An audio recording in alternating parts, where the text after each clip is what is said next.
When we talk about unity, sometimes people go to the extreme. I would call them ghulat, ghali in the matter of unity. Not only that they will say you should not use vulgar language, which is, yes, we agree with that point, but then they expect us to glorify those who were openly opposed to the Ahlul Bayt.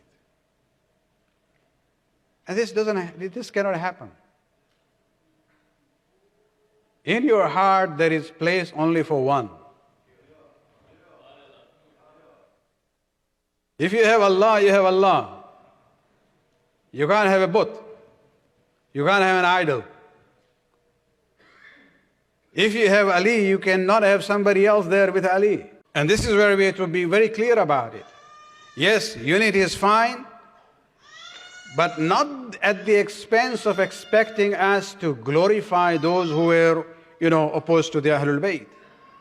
Sometimes this is put in a very civilized manner these days, where we are told, okay, they have done this and that, but they have some good deeds also.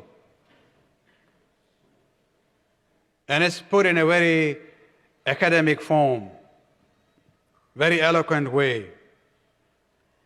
And this is what I would say, look at history. This is the problem that we have with our Sunni brothers.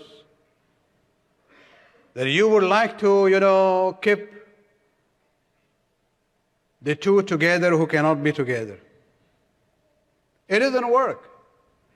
You look at the example of Amr ibn Sa'd. We talked about it. It's the occasion of his, the day he was killed by the forces of Mukhtar bin Ubaidullah al-Saqafi. Umar ibn Sa'd bin Abi Waqqas was the commander-in-chief of the Yazidi forces there.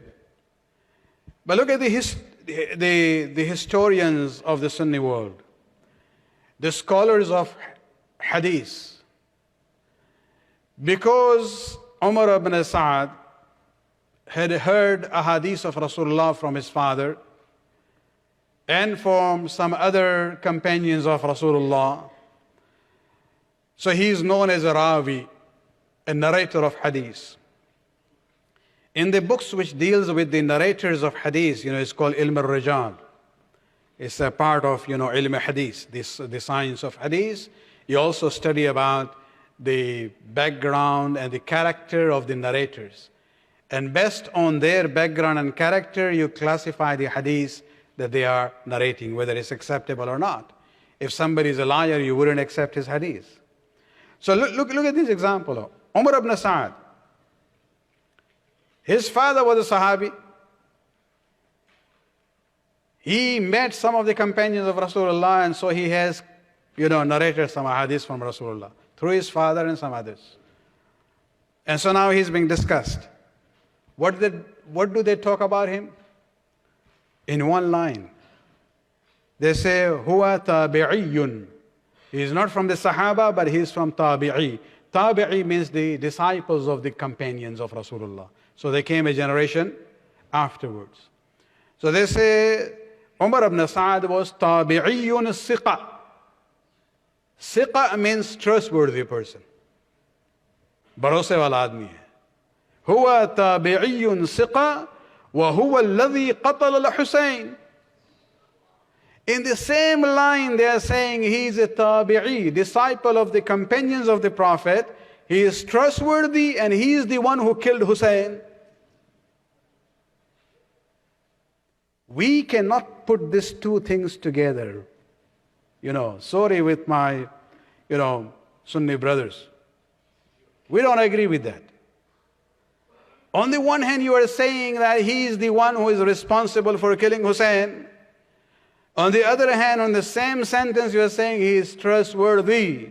Therefore, we will accept his hadith. Somebody who is a murderer of Imam Hussain alayhi salam cannot be a trustworthy person. So we cannot have this kind of a confusion in our mind. The line should be very clear. And so if somebody says, and this is something we have been hearing lately, somebody from the Shia community, that so and so made a blunder in Saqifa, and also in the matter of Fadak. But he was a generous person who helped many poor people, freed many slaves, sheltered, widows and orphans. Come on.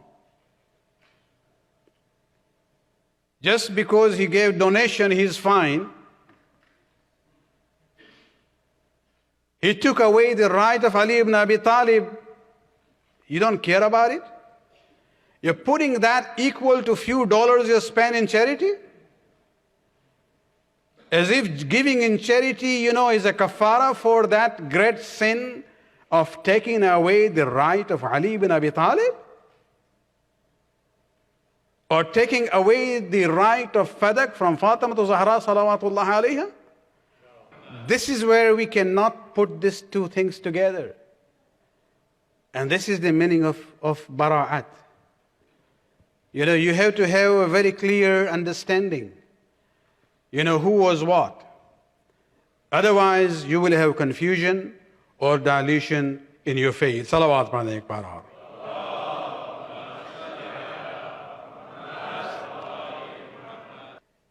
You know the name of Muhammad Tijani Samawi, the Tunisian famous scholar who came from a Sunni Sufi background, then became Shia.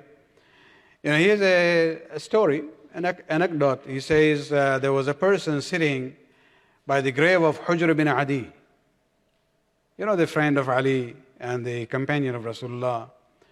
And he was sitting on that grave and he was crying. Somebody happened to pass by and he didn't know whose grave is there. He says, why are you crying on this grave? Whose grave is this? And this person said, this is the grave of Hujr bin Adi radiyallahu anhu, who was the friend of Ali radiyallahu anhu, and he was killed bil Muawiyah radiyallahu anhu. And this, passerby said, I should actually cry on you.